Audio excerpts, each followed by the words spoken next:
माजी उपसरपंच शरद देशमुख यांच्या पुढाकाराने मोफत आरोग्य शिबिराचे आयोजन।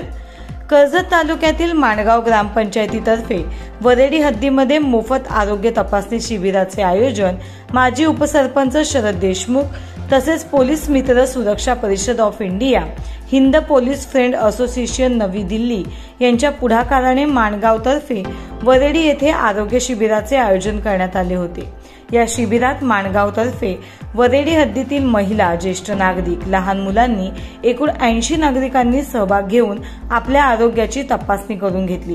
यावेळी ग्रामपंचायत माजी उपसरपंच शरद देशमुख, उद्योजक किशोर बासरे, कुमार बासरे, भरत मुकणे, पोलीस मित्र सुरक्षा परिषद ऑफ इंडिया व हिंद पोलीस संघटनेच्या वतीने राष्ट्रीय अध्यक्ष ज्ञानेश्वर साळोखे, महाराष्ट्र प्रदेश अध्यक्ष किशोर शितोळे, जिल्हा सेल शांताराम मिरकुटे, संतोष पवार, संभाजी देशमुख, अशोक देशमुख, श्याम देशमुख, अरुण देशमुख हे उपस्थित होते।